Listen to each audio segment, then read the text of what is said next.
Et il faut l'avouer, tout est grandiose ici, énorme et magnifique. Les détails des sculptures, la hauteur des bâtiments nous laissent sans voix.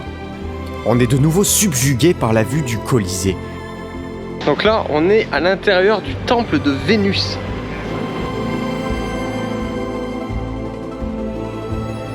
Allez, là, on va visiter le Forum romain, le Foro Romano.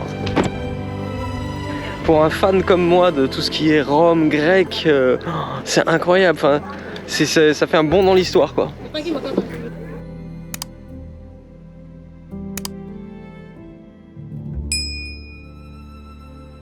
Ça y est, on est parti du Colosseo.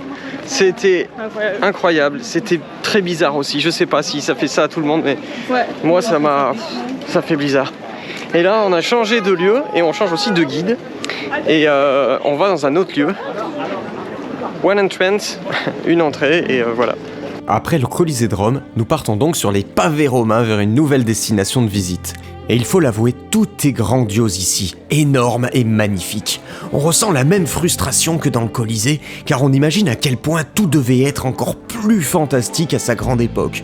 On ne voit ici que des vestiges, sans dorure, sans peinture, sans le marbre qui a été depuis longtemps revendu.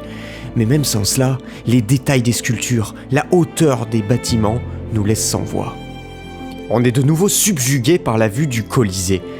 Le Colisée ou Colosseo en italien, cet amphithéâtre géant dont une partie a été détruite par des tremblements de terre, n'est pas rond, mais ovale.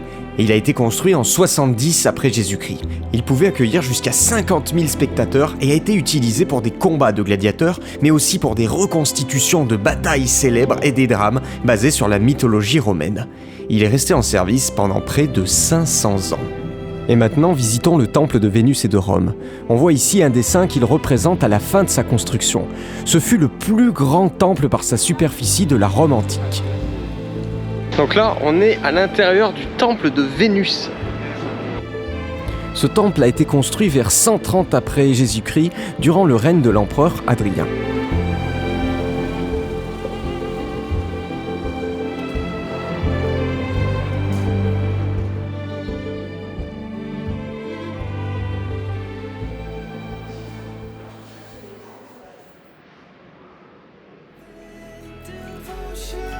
Et comme pour toute visite, là pour Céanie et moi, c'est le moment de la petite pause.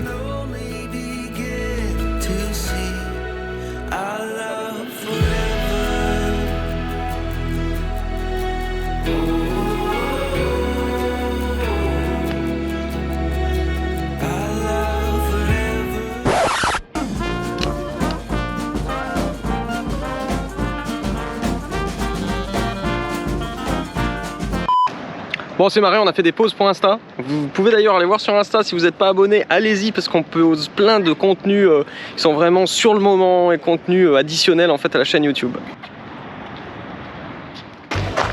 Alors ce qui est marrant là, c'est qu'on visite un truc, mais je dois vous avouer, on sait pas ce que c'est.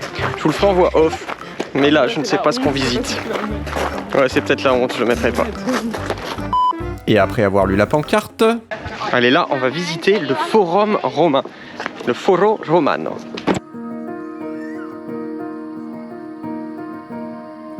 Le Forum romain est situé dans le site archéologique le plus important de Rome, entre les collines du Capitole et du mont Palatin. Sa construction débute dans les années 600 avant Jésus-Christ.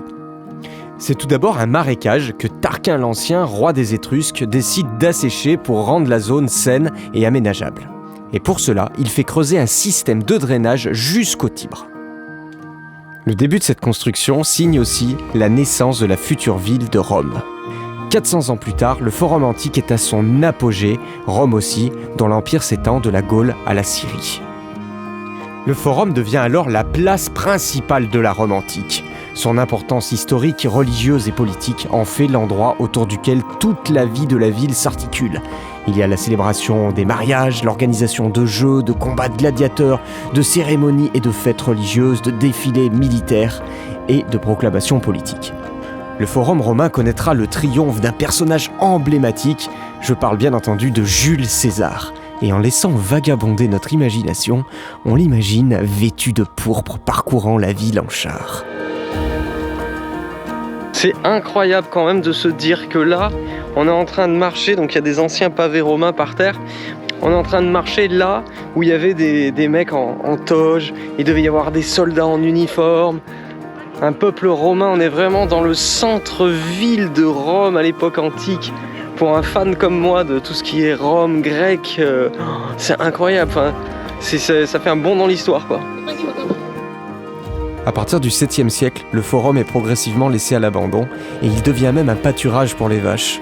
Il faudra alors attendre les années 1800 pour que des fouilles archéologiques nous permettent aujourd'hui de redécouvrir une partie de ce trésor historique.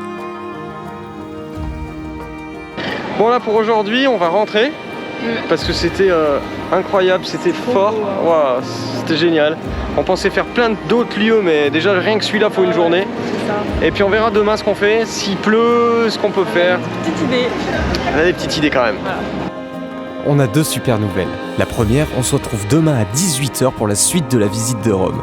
Et la deuxième, c'est que pour fêter l'arrivée des beaux jours et des belles navigations, on a décidé de faire une super promo sur la formation pour apprendre à naviguer. La formation, elle est 100% en ligne et elle contient une centaine de vidéos. Elle démarre des bases pour ceux qui ne sont jamais montés sur un bateau pour aller jusqu'à la préparation des traversées en pleine mer. On a aussi créé des guides et des coachings personnalisés. Vous les retrouverez sur notre site internet www.voiliercorail.com. On vous met le lien dans la description de cette vidéo. Quant à moi, je vous dis salut les copains et à demain, 18h.